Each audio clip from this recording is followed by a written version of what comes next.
SMTAI in Rosemont, Chicago. I'm joined by David from Koy Young and Zach from Mentor. Now, great to see you here on this first day of a very busy show. We're going to be talking about Industry 4.0. Now, that's a subject that we've been talking about in this industry for quite a while. And it's developed, and people are coming together and working together and having to adapt their, I suppose, the way they're doing business, the way we're doing business as an industry. What I want to find out from you is where we're at, what's missing, what's the next step, what's the progress. So let's start at, we know where we've come from with Industry 4.0, but where are we? What's the status quo? Let's start with you, David. Within our organization, we've seen that there's so much data that must be collected, and then how to process, how to utilize all of the data, and having the manpower or resources to properly process it, but also the introductions of AI and the software engineering of AI to be able to really be a resource and a power to interpret the data, to do it intelligently and precisely and accurately. So one of the key functions of our organization's systems is to provide the most accurate data available within the inspection market. And so you have to have good data to start, or else they could certainly lead you astray on the information that is being attained and exchanged. Interesting point, accurate data or the best data.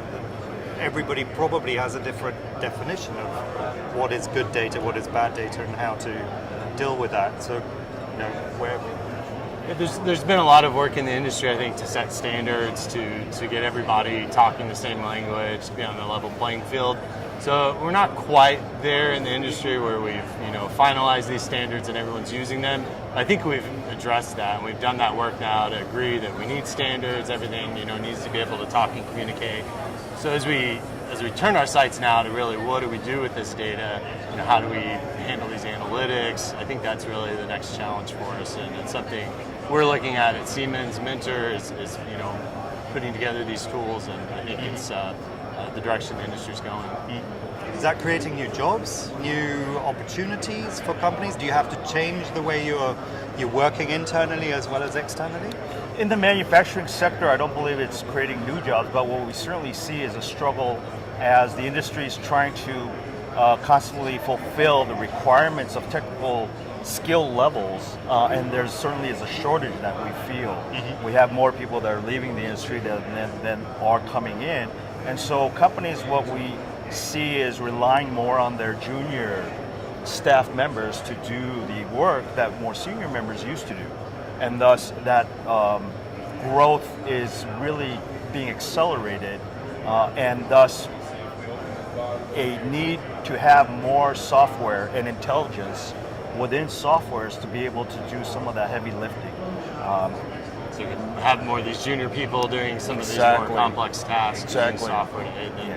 And I think another point that goes along with that maybe is the change that's required in an organization to adopt some of these new standards and these new ways of doing business. So that's, I think, going to be a very big challenge for these companies as they try to adopt some of these Industry 4.0 technologies and methodologies, is to actually change the organization to operate differently. So that's a big change coming, I think, for the industry.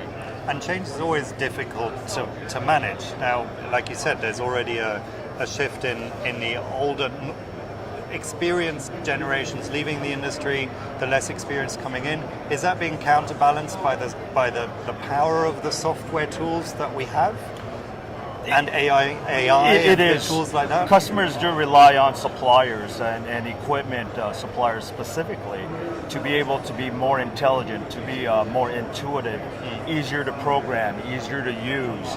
All of that, where before the staff members can be trained relatively quickly and they are very knowledgeable and skilled, but with the resources in today's markets and so forth, and the dynamics of those, it's not always easy to find talented individuals, as I was stating, and thus the companies are struggling to have them come up to higher levels and expectations, and thus they rely more on software and rely more on the equipment to be more intelligent. self-aware in a sense, utilizing AI engines to be able to do a lot of that diagnostics, intuitiveness, interpretations of the data, and that's where the Industry 4.0 is really pushing us. That sort of feeds into beyond the boundaries of the traditional manufacturing environment. We're now looking at an Industry 4.0 scenario across across the supply chain, really. So there's a whole load of new challenges that we're having to deal with as individual companies, but as a supply chain in general. So how are we dealing with those at the moment? Are we on the right track, or have we still got a long way to go? Yeah, companies are really, like you said, expanding out along the supply chain to pick up value added in different areas. So I think that's another big challenge, is coming up with tools that address this whole maybe bigger flow than we have traditionally in the past. And really, I think that's where a lot of the big gains in productivity and in margins are going to be these problems that are across the whole supply chain, not just focus on how can I get this S&T machine running to 100% capability. It's how do we optimize this whole entire chain and have some kind of digital thread that pulls everything together. So I think it's a big challenge, and it's something that Siemens we're addressing and we're working with in our own factories. We have factories in Germany where we're actually implementing a lot of this ourselves, and it's quite a challenge, but there's tools coming, and I think they'll address this. Because ultimately the goal is that end buyer, the end consumer that's buying the product, he wants something that's reasonably priced, that works, and that works for a reasonable amount of time, I guess. Reliability is therefore a big issue, and the whole supply chain needs to be able to deliver it and be transparent and traceable throughout. Is that traceability and reliability and cost issue being addressed sufficiently in our industry, in an Industry 4.0 environment? Within our inspection industry that our organization specializes, the traceability is a fact after. If you have field returns, you need to have all of the information that you can trace back to the origin of the defect per se. But the whole principle of inspection is so that you have, rather than having just a go, no-go gauge, you certainly want to understand it passed, but how much did it pass by? So that you're able to have that the information and the traceability to give you logic, to give you a sense of, am I actually producing at a sensible level? Or is it I'm just getting by?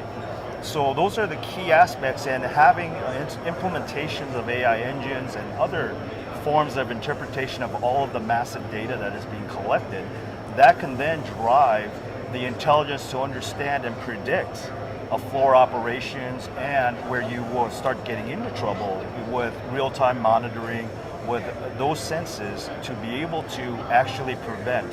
Again, keyword being prevention rather than as an after effect and resolution. And the tools that we have, can they deal with that amount of data analysis? Because all of these machines along the supply chain are creating huge amounts of data. How do you differentiate between the useful one and the not so useful one? And then if you're automating, if you're looking at AI and stuff, how do you deal with that? And so just looking into the future, are we, again, question, are we on the right track for that? I think, to do these kind of analytics, you need a very powerful platform and we're not really looking it's very valuable to do inspections and have this active quality management, but to be able to correlate this inspection data with maybe something else that happened days later in the factory, when this product's being used out in the field, that's where I think really the power and the value of these analytics come into play. And I think we're going in the right direction, and I think, we're going the right way. Within the AI developments, we certainly have to teach this system, the AI, what is good, what is bad, at what thresholds it is supposed to judge and create those logics so that it understands, just like a beginning inspector would, a quality inspector, they, more are subjectivity, and that senior member would be able to help them judge, oh no, this is actually good or this is actually bad, to help them interpret and thus grow their experience. The same would be said of an AI engine, to have it provided accurate information, number one, and that to indicate this is good data or this is bad data or results good or bad, so that it can then understand using that as baselines and grow and develop from those learning experiences. Okay, so these definitions are being made already, but there's still some work to be done, I'm guessing. Correct. We want to remove the subjectivity Yeah. and look at it on a quantitative basis. Okay. So just final question, what are the next things we're working on to round off that Industry 4.0 end goal? What are we doing at the moment?